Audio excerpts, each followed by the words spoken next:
सम्पूर्ण मान्यवर दर्शकवृन्दहरूमा म ज्योतिष उपमन्यु अम्बिका प्रसाद ओलीको तर्फबाट हार्दिक नमन व्यक्त गर्न चाहन्छु। ओ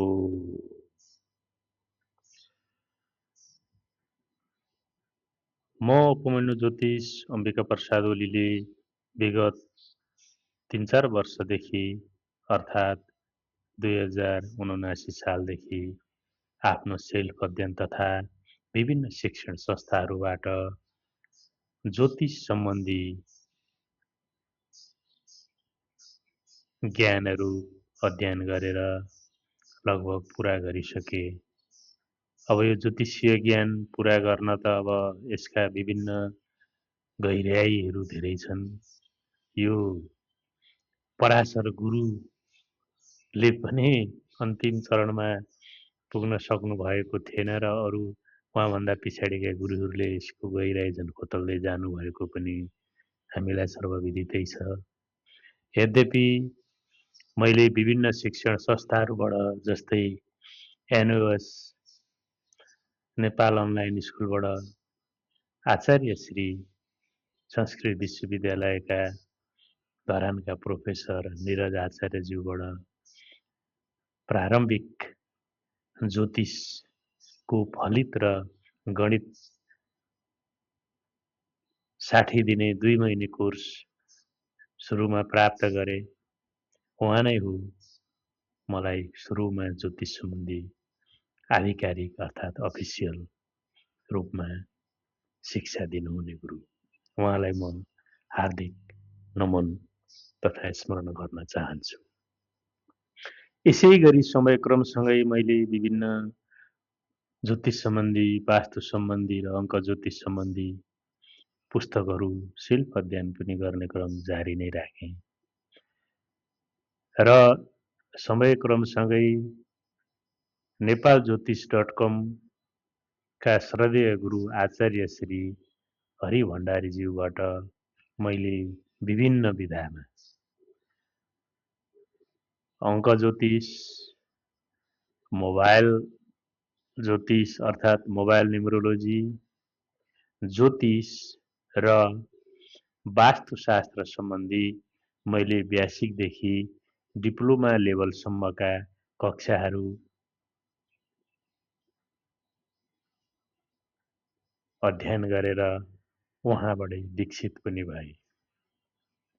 यसै क्रममा फेरि यो अथाह ज्योतिष संसार यो एउटा गहिरो सागर जस्तो फेरि अर्का चर्चित गुरुवर उहाँले आइएसओ अर्थात् इन्टरनेसनल स्ट्यान्डर्ड पनि पाइसक्नु भएको गुरुवर संस्कार एकाडेमीका गुरुवर हुनुहुन्छ। उहाँ विभिन्न 34 विधामा पढाउनुहुन्छ र उहाँबाट पनि मैले मोडर्न एन्ड साइन्टिफिक वास्तु, वैदिक ज्योतिष, मोबाइल न्युमरोलोजी, सौर विज्ञान र वास्तुगुरु लगायतका विषयहरू केही मैले अध्ययन पुरा गरिसकेँ र केही अध्ययन पुरा हुने क्रममै छन्। अब यो मैले किन कसरी सिक्नु पर्यो भन्दाखेरि यो समयको क्रमसँगै मलाई 2079 अन्तिम अर्थातिर स्टोनको समस्या भयो। अपरेसन निकै सकटपूर्ण तरिकाले गर्नु पर्यो र त्यसैको 27 दिनमा पुनः फेरि एपेन्डिसाइटको अपरेसन गर्नु पर्यो र यसो शास्त्रीय कुराहरू बुझ्दै जाँदा कतै मेरो घरमा वास्तु दोष त छैन भन्दै अध्ययन गर्दै जाँदा केही वास्तु त्रुटिहरू भएको पाएँ र वास्तुहरू मैले उपाय गरेँ अर्थात् केही रेमेडीहरू गरेँ र त्यस पश्चात मलाई अझै स्वास्थ्यमा निकै राम्रो हुँदै गयो र अहिले यो अवस्थामा 3-4 वर्षदेखि लगातार यो सेवामूलक अध्ययनमा लाग्ने अवसर मैले पाएँ। हो, भनिन्छ यहाँ कसैलाई ज्योतिष ठगा पेशा हो त भनिन्छ। हुन सक्छ केही ज्योतिषवर गुरुज्यूहरूले काहीँ आफ्नो विवेक गुमाउनु भएको पनि हुन सक्छ, अर्थात् केही लोभ लालची पनि गरेको हुन सक्छ। यद्यपि सबैलाई त्यही पाटोमा राखेर हेर्नु अलिकति न्याय हुन सक्छ जस्तो मलाई लाग्दैन। यो ज्योतिष शास्त्रसङ्गत र यो विज्ञानसम्मत र यो प्रकृति पूरक पनि छ। यी कुराहरू पूर्वज ऋषिमुनिहरूले तपस्याको ज्ञानबाट प्राप्त गरेका यी कुराहरू अब अहिले त हामीलाई धेरै सजिलो भएको छ। हामीले उहाँहरूले प्राप्त गरेका ज्ञानहरू अहिले स्वत अध्ययन गरेर हामीले सजिलो गरी प्राप्त गर्न सकेका छौँ। र यो ज्योतिष विद्या भनेको अनन्त छ। यसको अन्त चाहिँ अर्थात् प्राय गरेर कुनै पनि विषय अर्थात् learning process is never in भने जस्तै हो। कुनै पनि अध्ययनहरू भनेको यसमा एउटा सको अर्को खोज, एउटा सको अर्को विषयहरू बढी नै रहन्छन्। त्यसो हुँदाखेरि ज्योतिष पनि त्यस्तै विषय मध्ये अझ यो त गौण विद्या भनिन्छ, यसलाई अकल्ट साइन्स पनि भनिन्छ। यो चाहिँ लुकेका विद्याहरूलाई एनालाइसिस अर्थात् विश्लेषण गर्ने विद्या हो। यो विद्या जोसुकैले अलिकति गर्न सक्दैन। यसमा ज्योतिष हुनलाई केही ग्रह कुण्डलीको संयोग मिलन पनि हुनुपर्छ जस्तो मलाई चाहिँ लाग्छ। हुन त अध्ययन गर्नकै लागि सबै कुरा, तर पेशेवर रूपमा उसको अलिकति इन्ट्युसन अर्थात् पूर्वाभास अर्थात् उसको बोलीमा कस्तो चाहिँ हुन्छ, उसलाई अलिकति पहिले पुनर्जन्मको केही सहयोग पनि हुन्छ यसमा भन्ने मलाई महसुस आफैले पनि गरेको छु। र यो मैले पहिला सुरुमा अध्ययन सुरु गर्न खोज्दाखेरि मैले आफैले यसो जानु न त कसो हुँदो रहेछ, यसले कतिको फाइदा गर्दो रहेछ भनेर मैले सुरुमा यो वास्तु ज्योतिष सम्बन्धी गर्दै गर्दै जाँदा अहिले म गर्दै गर्दै गर्दै त्यो ज्योतिषीय सागरको निकै तलै पुगेर मोतीहरू खेलाउने ठाउँसम्म पुगिरहेको छु। त्यसलाई टिपेर अब निस्किनु पर्नेछ। त्यो कसरी टिपेर निस्किने भन्ने विषय चाहिँ के छ भने हजुर मान्यवर महोदय सबैलाई फेरि हार्दिक नमन गर्न चाहन्छु। यो चाहिँ मैले जानेका ज्ञान पोजिटिभ कुराहरूलाई कोही दुःखमा परेका अर्थात् समाज सेवाको माध्यमबाट अर्थात् अरूलाई सेवा गरेर र उहाँहरूलाई त्यस कुराले फाइदा पुर्याउन सकोस् तब मात्रै यसले साकार रूप लिन्छ। यो ज्योतिष विद्याले म आफूलाई मात्र भएर हुँदैन। यो एक किसिमको विशुद्ध सेवाभाव र धर्म पनि हो। यो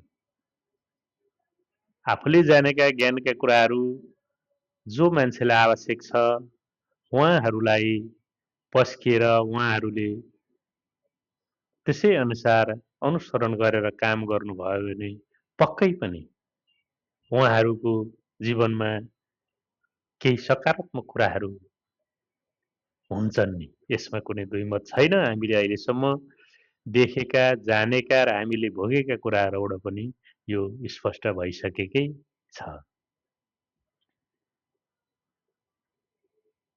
यसर्थ मेरो भनाइको मतलब यो हो कि मैले सिकेको यो जुन विद्या छ अकल्ट साइन्स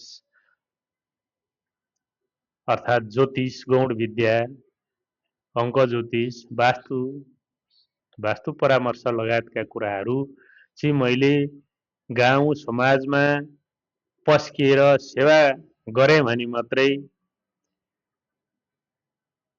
यो विद्याले उचित मूल्याङ्कन पाउँछ। ममा मात्रै लिमिट भयो भने ममा मात्रै भयो।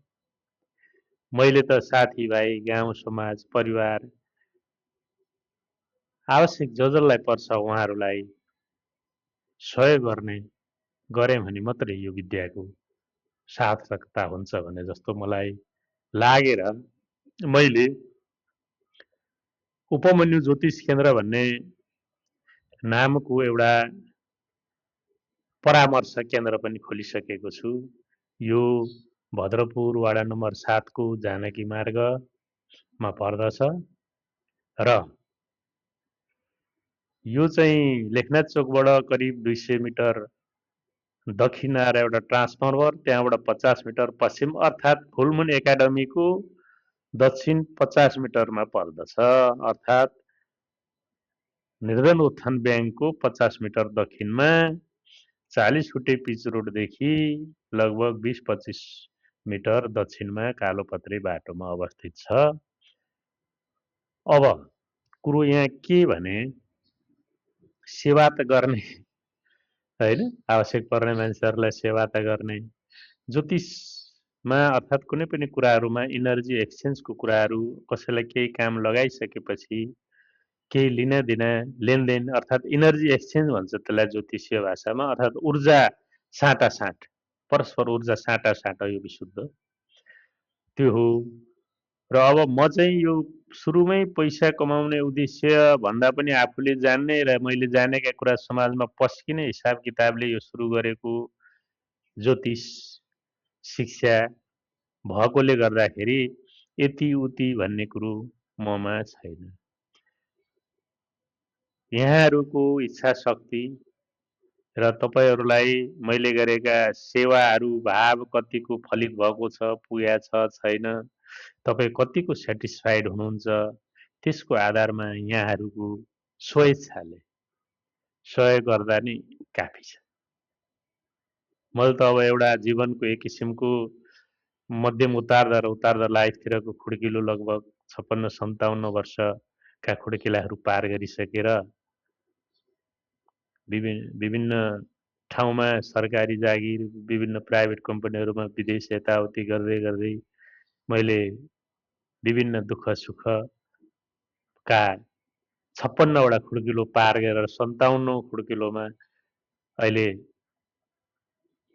स्टेप चाल्दैछु, अर्थात् पाइला कदम चलाइराखेको छु। यसर्थ एउटा यो एक किसिमको के पनि उदाहरण हो भने अब म आफूलाई ठुलो बनाउन त खोजे होइन, तर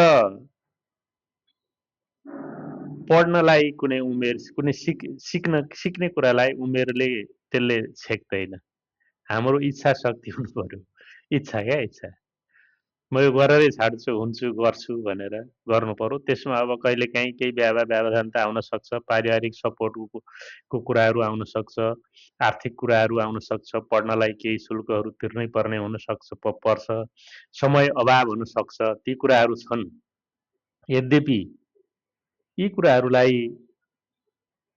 अर्थात् यी कुराहरूको बावजुद पनि आफ्नो इच्छा शक्तिलाई कायम गरेर अगाडि बढ्दा यी कुराहरू गर्न सकिँदो रहेछ भन्ने कुराहरू चाहिँ म आफू स्वयंले मनन गरिसकेको छु। र अब मैले अफिसियली रूपमा यही 2083 साल भदौदेखि यहाँहरूलाई प्रत्यक्ष सहयोग गर्ने उद्देश्य राखेर यो अफिस खोलिसकेर अब अहिले मैले इन अफिसियल अर्थात् चाहिँ नै कसैलाई आवश्यक पर्दाखेरि परामर्श दिने पनि काम गरेको छु। किनभने मैले बिहान बेलुका अहिले पनि केही अपुरा कोर्सहरू आफूले पढिराखेकोले गर्दाखेरि अहिलेदेखि मैले अब पुराना त्यो कोर्सहरू बाँकी रहेकाले गर्दा उहाँहरू आउनुभयो र म फेरि पढाइमा छु भने डिस्टर्ब उहाँहरूलाई पनि हुने भयो, मलाई पनि हुने भयो र उहाँहरूलाई जतिसुकै बेला मैले सहयोग गर्ने खालको वातावरण मसँग हुनुपर्छ। मैले त्यस पेसामा आबद्ध भएर लागिसकेपछि अहिले म यसो उसो भन्ने कुरा भरसक गर्न नपरोस् भन्ने उद्देश्यले अब अहिले इन्फर्मल रूपमा आउने मान्छेहरूलाई सेवा त मैले फुर्सदको समयमा गरिरहेकै छु र अब भदौ महिनादेखि अफिसियल रूपमा सबै यहाँहरूलाई मैले जानेका सेवाहरू प्रदान अवश्य गर्ने नै छु भनेर यहाँहरूलाई म जानकारी गराउन चाहन्छु। र हजुरहरूलाई पनि अहिले पनि केही परामर्शको आवश्यक पर्यो भने मलाई सम्झिनुहोला। मेरो सम्पर्क नम्बर 9814 034 580 9714 084 366 मा सम्पर्क गरी मलाई सेवा गर्ने अवसर प्रदान गरिदिनुहोला। हवस् त, धन्यवाद। ओ